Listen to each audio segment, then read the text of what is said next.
Hi, we're here with Mayor Bernard Sanders to talk a little bit about his recent trip to Nicaragua. Welcome. Hi. Hi. I think maybe a good way to start is to ask you when you first became interested in Central American issues. I don't know. Ever since I was a kid, for some strange reason, I was always interested in the problems of Latin America and had done some reading about it as a young person and in college. I think one of the things that concerned me was the way that the United States government had always treated Latin America. And basically, as you know, our history has always been that we have the right to unilaterally get involved and overthrow governments that we don't like. President Roosevelt, back when he was president, when somebody said, well, why do you keep supporting all these horrible dictators, these people who oppress their people? He says, well, they may be sons of bitches, but they're our sons of bitches. That was exactly what he said.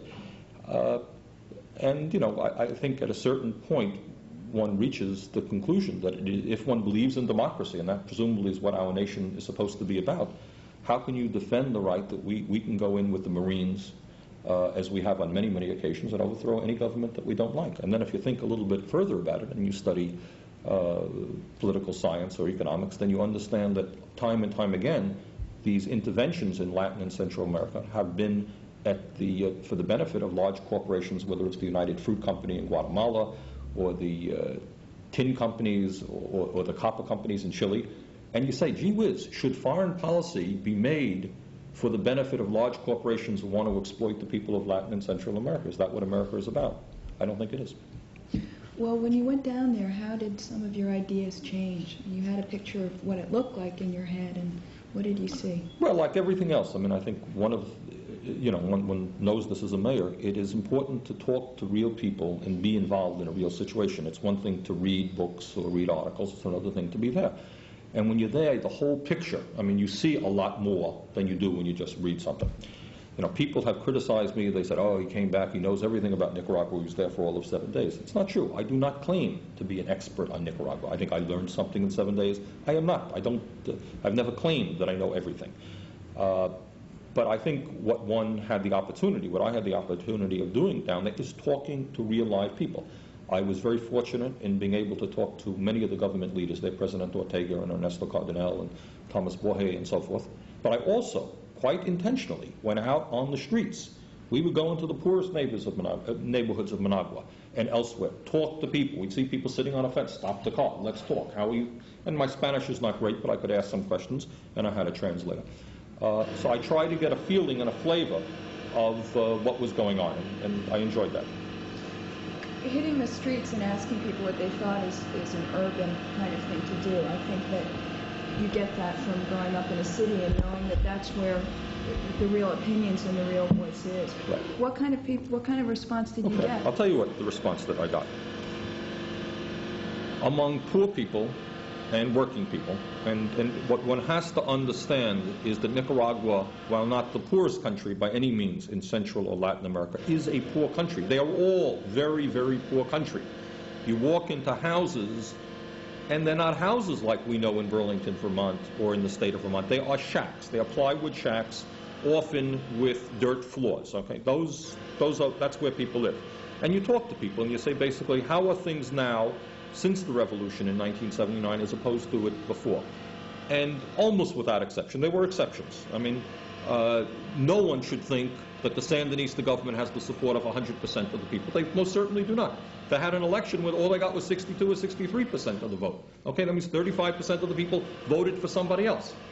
So we talked to people, and among poor and working people, there was a very strong feeling that the revolution that they had made was their revolution, that they had fought against a very horrible Somoza dictatorship, which was Somoza owned the whole country. He and his friends ripped off the whole country. They were rather vicious in dealing with their political opposition, and most of the poor people and the working people I talked to felt that the situation was much better now than it had been before.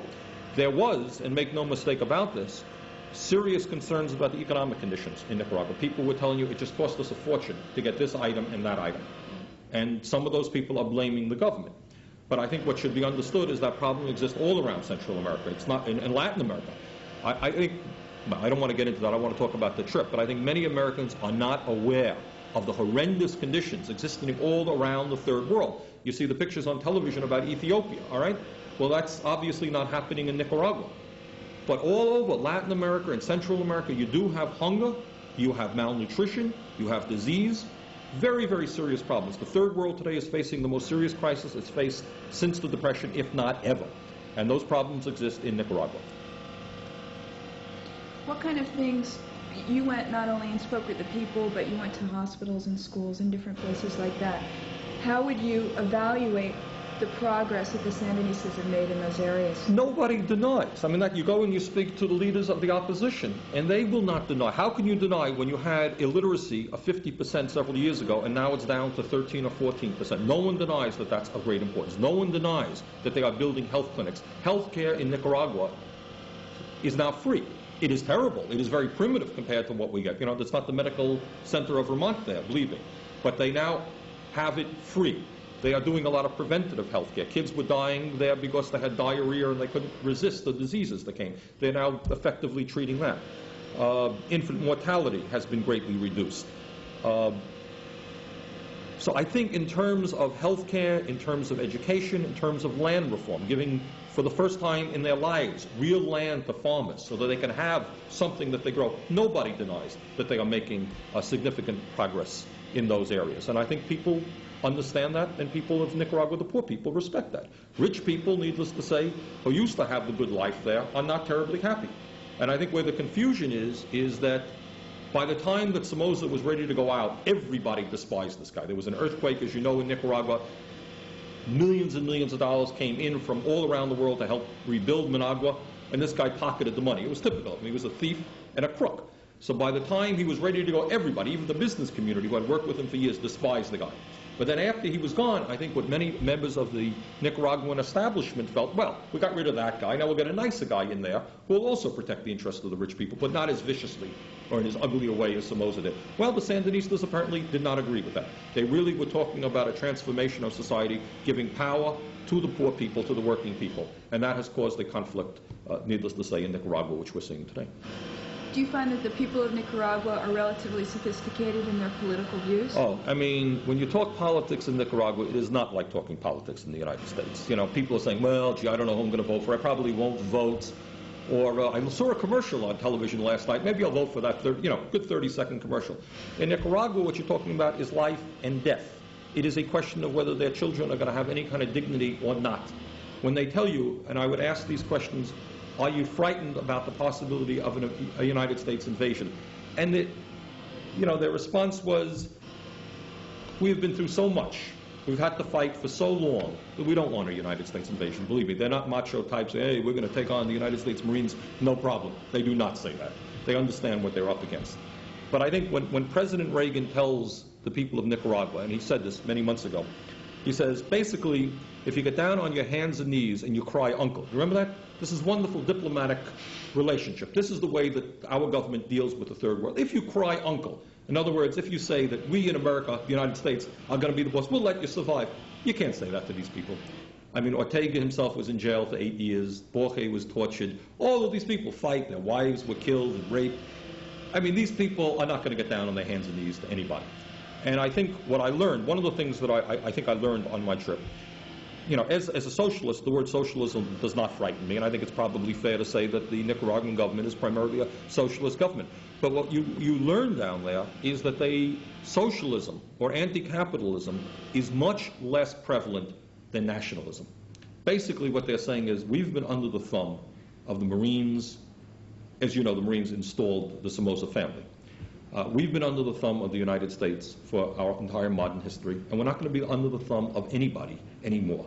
Nicaragua is our country. We will do the right things or the wrong things. We will make our mistakes, but we will make them independently as an independent and free nation. That is the theme of their revolution. And I think that that's very widely felt. Now, I think where there may be confusion, it's a funny thing, you talk about, does the Sandinista government have political support? Well, as I indicated, in an election, they got 63% of the vote, a little bit more than Ronald Reagan got, It would be like saying, does Ronald Reagan have political support? Well, if you say that half the people in America did not vote for anybody for president, and of those who voted, Reagan got 60% of the vote, that suggests that he has about 30% of the support of the American people. If you go around into communities, like in Burlington, Vermont, where he was overwhelmingly defeated, go to Harlem, where 80 or 90% of the people did not support him. Does he have overwhelming support? He has the support. Does the Sandinista government, in my view, has more support among the Nicaraguan people, substantially more support than Ronald Reagan has among the American people. And where there's also, I think, confusion on the part of some people in the United States is even people who voted against the Sandinista government. They voted for somebody else for president. Do you think that that means that they're going to support an invasion of their own country? I mean, it's like saying, I voted against Ronald Reagan. That does not mean to say that I want to see an invasion of this United States to get rid of Ronald Reagan. We will deal with our own internal politics in our own way. I hope we will vote Reagan out and reactionary Republicans out. That does not mean to say we want an invasion. And I think many people in Nicaragua feel the same way. They say, hey, I don't like the Sandinista government, but don't invade our country. We're going to have to stand with them because we're an independent people. So you think that the notion of a civil war running rife in that country is a misconception? Oh, God. It's the same thing, they never learn. You may recall way back in, 1961, they invaded Cuba. And everybody was totally convinced that Castro was the worst guy in the world, that all the Cuban people were going to rise up in rebellion against Fidel Castro. They had forgot that he educated their kids, gave them health care, totally transformed the society. Not to say that Fidel Castro or Cuba are perfect. They are certainly not. But just because Ronald Reagan dislikes these people does not mean to say that the people in their own nations feel the same way. So they expected a tremendous uprising in Cuba. It never came. And if they are expecting a tremendous uprising in Nicaragua, they are very, very, very mistaken. I spoke to Ortega, and I asked him this question, and I said, if the United States government stopped funding the Contras, how long do you think they would last? And he went, they wouldn't last very long. What you're talking about is the United States invasion of another nation. Without the support of the United States government, these people would be gone very, very quickly. And I think that that's clear to understand. You're not talking about a civil war, massive discontent. You're talking about a small number of people, very heavily armed, trained, and financed by the United States of America. How do the Nicaraguans perceive the American people? That's a totally unbelievable phenomenon, which I quite frankly cannot understand and comprehend. I remember talking to their foreign minister, Father Descoto, and he was very clear that they are trying very, very hard to hold down anti-Americanism, and they are succeeding. As an American going there, I was treated with a great deal of friendliness, and I think it's not just because I was a quote-unquote dignitary. The other thing that one learns when one goes, and this I didn't know before, and it may sound naive, is Central America is America. See, I didn't know that before. They are Americans. They play baseball, they watch the same crappy American television programs. They consider themselves to be Americans. There is a natural fondness. There is Ortega articulates this, and average people on the street feel this. So I was talking to some guy there, and the low-level guy in the government, he says, yeah, we got Russian films here. Nobody watches the Russian films. They're very boring. Their cars are uncomfortable. They feel much more closely aligned with the United States. Now, Ronald Reagan may be successful in doing something which is, in fact, very hard to do. But he may, in fact, be successful in driving this country, which wants to be close to the United States, into the arms of the Soviet Union. I mean, if he invades that country, if he tries to destroy that nation, he may bring about the impossible, is make them into a rigid communist country allied with the Soviet Union. It will be very hard to do, but his policies are leading us in that direction. Everything being equal, they would like to have a warm relationship to the United States, and they like American people. They do not hold the average American responsible for what Reagan is doing. How do you find the sincerity of Sandinista leaders? I was impressed. Now, obviously, I will be attacked by every editorial writer in the Free Press for being a dumb dupe. Maybe I am. I was impressed by their intelligence and by their sincerity. These are not political hacks, You don't fight and lose your family and get tortured and go to jail for years to be a hack. They have very deep convictions, which people can disagree with, and I think what is understood is even within the Sandinista government, they're not monolithic. There are some who are, more socialistic than others. There are priests who hold, you have at least two priests. Ernesto Cardenal is a priest, and Father Descoto is a priest. Many different, so there are different points of view. They're not monolithic. I was impressed by Father Descoto, and the thought that I visited him when he was having his fast, when he was fasting. And my thought is if this guy is the leader, Ronald Reagan has decided that Nicaragua is a terrorist nation. And if this guy is the foreign minister of a terrorist nation, then they should get another foreign minister. Because he is a very gentle, very loving man. He's familiar with Burlington, Vermont. He had a niece who graduated from St. Michael's College, actually, who is now working for the government of Nicaragua. Ortega is an impressive guy. Ernesto Cardenal is a funny-looking guy. He's gray hair, and he really does remind you of a hippie. I mean, Ernesto, and in fact, we talked. He's very strongly into poetry. He is very proud of the fact that they are now teaching poetry not only to peasants and to workers, but in the military, in the police department. A very impressive guy. Were they interested in Burlington to know about what you do and the people here? Yeah, the answer is yes, and they are aware of the fact that we have a sister city program. It was also obviously clear that it's unbelievable to say that a mayor of a city of 38,000 is now the highest ranking American to visit them during the celebration of their revolution. I was treated, in a special way. I think it's clear they wanted to make an overture to Americans, and they were very kind to me. Did you have suggestions for them how they could organize their PR a little bit more effectively? I think it's yes. I mean, the point that I try to make to many of the people that I spoke to is they're getting killed in the American media. They just cannot compete. Reagan and his people are so sophisticated. They own the airwaves, of course. Reagan, the media, every time Reagan gives them a photo opportunity, thousands. Thank you, Mr. President. Thank you very much for telling us another lie. The media, of course, is not allowed to ask sharp questions of the president. That's not allowed.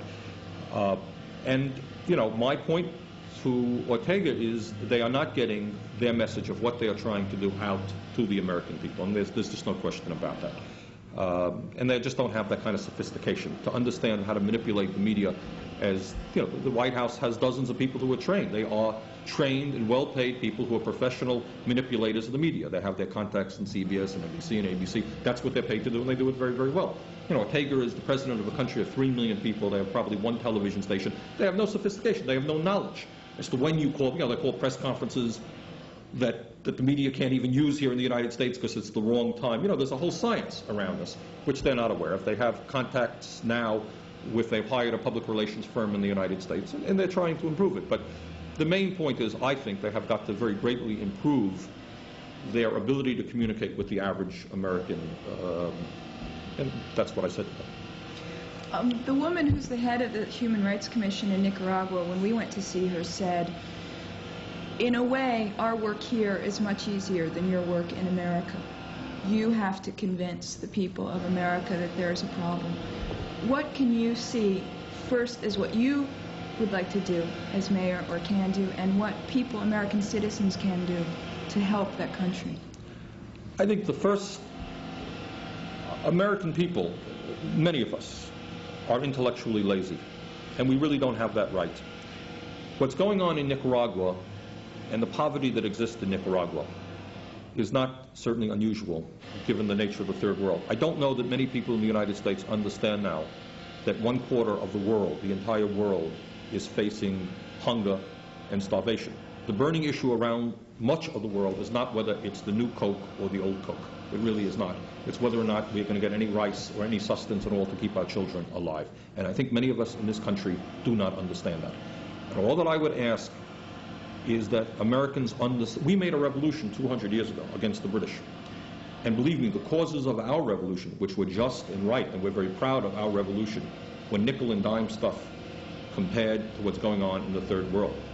George Washington and Thomas Jefferson were not fighting because their kids were starving to death. That's the truth.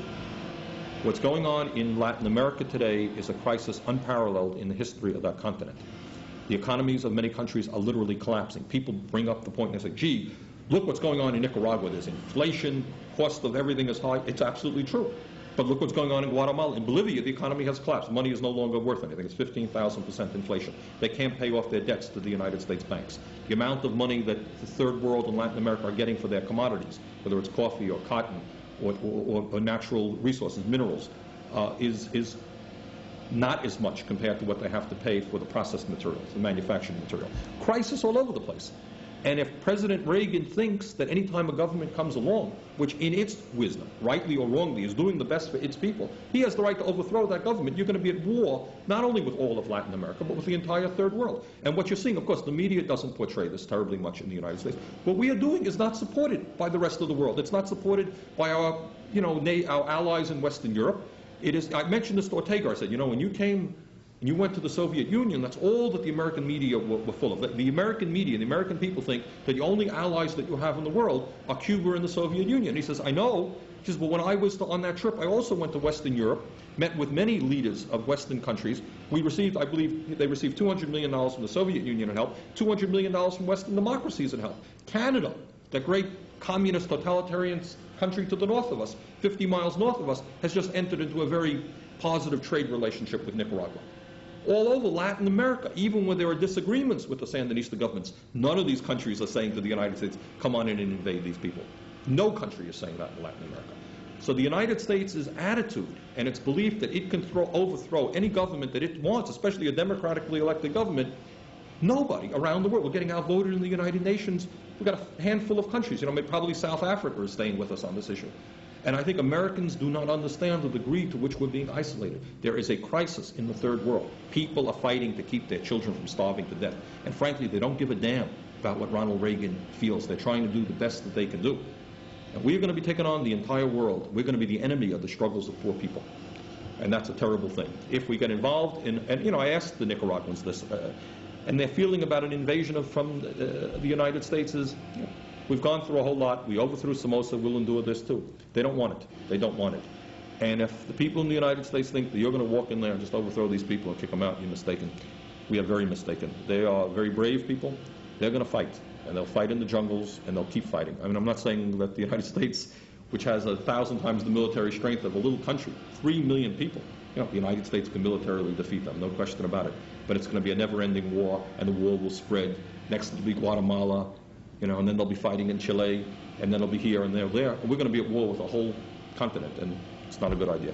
What can people in Burlington do to support the Nicaraguans? Believe me, if the rest of the country was as sophisticated on this issue as the people of Burlington, Ronald Reagan would not be exercising the policies that he's exercising today.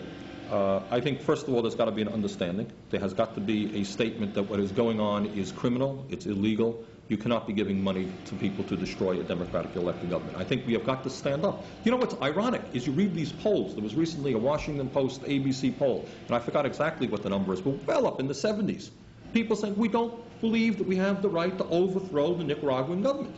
People are saying that. That's what the average American feels. And if you say to the average American, do you think we should have a Vietnam-type war in Central America? I think the answer is overwhelmingly no. But I don't hear those voices standing up.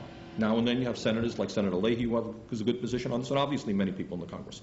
But I think that the average American should be standing up and saying to President Reagan, hey, Mr. President, you're cutting you want to cut Social Security, you're cutting health care, you're cutting programs for the poor, for the elderly. Listen, if you don't want to help Nicaragua, fine, don't help Nicaragua. I would like to see positive help. But at least don't spend our money that we need here in the United States to destroy that government. I think people are intimidated by Reagan. They're afraid that he's going to get on the television, give this dramatic speech equating the murderous Contras with the founding fathers of our country. And that is an insult, believe me. That is an insult to all Americans and to the people who helped create our country and write our Declaration of Independence. The Contras are not Thomas Jefferson and Thomas Paine, believe me. And I think people have got to stand up to Reagan. And I think maybe we'll see more of that. Oh, I think that is my last question. I've got a lot that I can ask you, but I think that we'll put a stop there. And there's one more thing that I wanted to know.